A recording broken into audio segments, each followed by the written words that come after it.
Hi. Hi there. So, Lois was reading about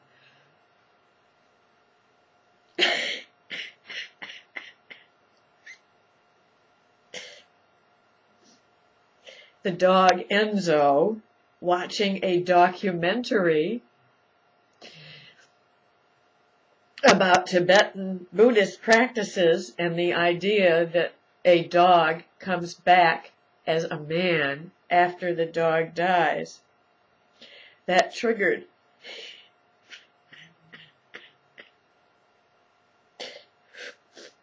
an enormous amount of emotion.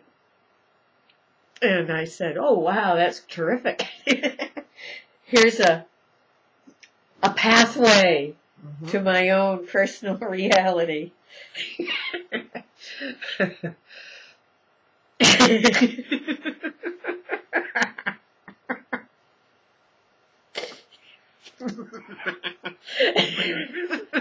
I guess, a pathway to thinking about death.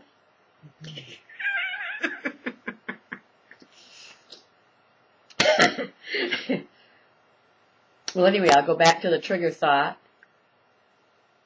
I don't know why.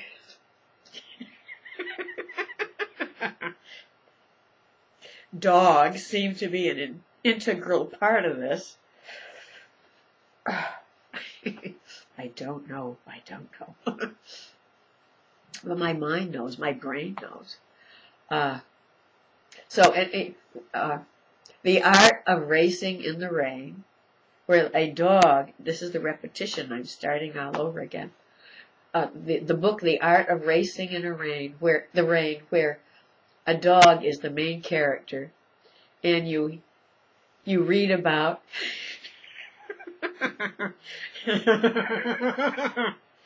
now a thought flitted past. It went very fast. That's guttural laughter. That always means mixed emotions. Often, certainly pain and anguish. So there's obviously an anguish here that I have not yet discharged on. And I do thank you so much. You're welcome. There's an anguish I have not worked on yet. Incidentally, speaking with zest and energy, doing anything you want is part of this practice. Releases tension. Okay, a book. Books helped save my life at times. But a book, The Art of Racing in the Rain, where a dog is the main character, doing the reflecting and the observing of a human being that the dog loves.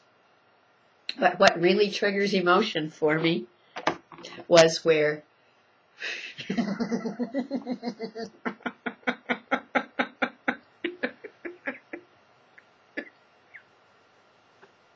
okay, those thoughts were, oh boy, I really wish maybe there is such a thing as reincarnation. I could think that all the people and animals that I loved got to come back and re-experience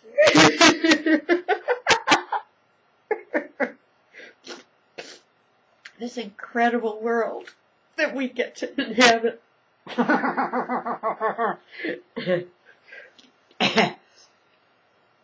I mean, just looking outside at the snow and the birds and the tree trunks and the sky.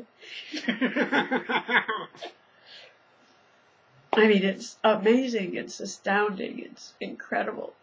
But anyway, back to the book.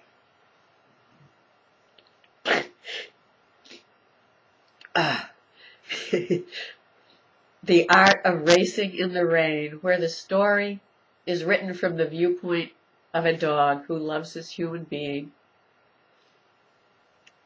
And you get to learn the dog's desires and hopes and dreams.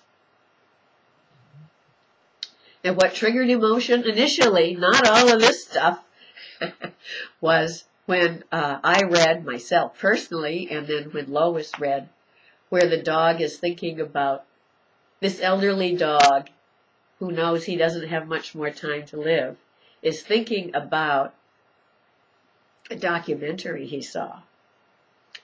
And in the documentary, the dog learns that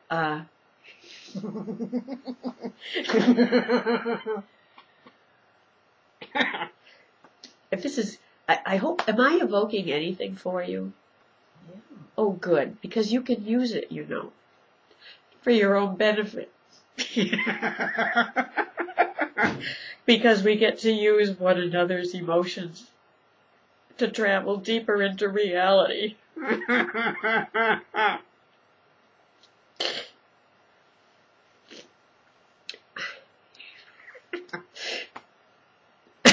Never in my life would I have imagined 5 years ago getting emotional over the idea of a dog watching a documentary, sitting beside his human being, watching a documentary.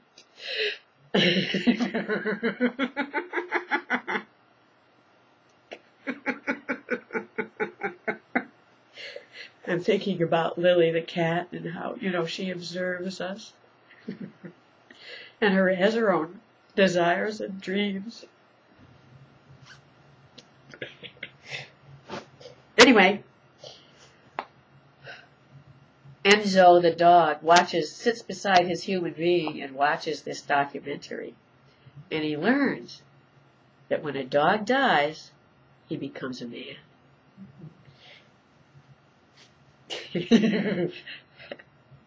And I guess my thought was, you know, I mean, my unconscious thought was, I wish it were true. I wish animals and human beings got to come back.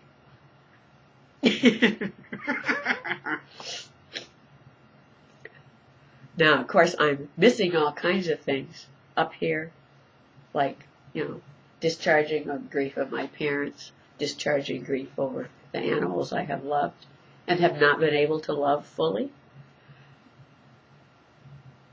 I mean, a reasonable goal is to be able to feel the spirit of every creature on the planet.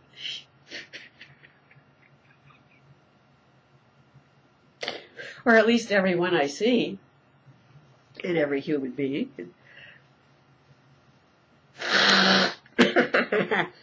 every bit of moss. I like moss. Got 2 minutes and a half. So what does this all mean to me?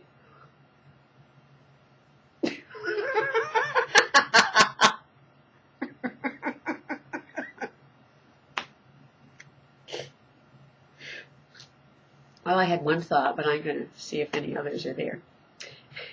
I look out at the morning doves eating the seeds and flying. So what does all of this mean to me? That I don't want to leave any stone unturned. I don't want to leave any emotional stone unturned.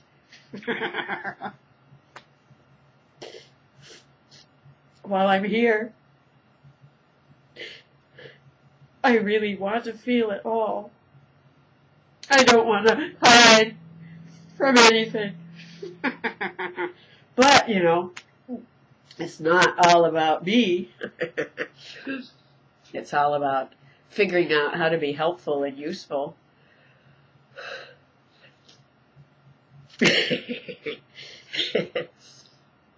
How to live a better life.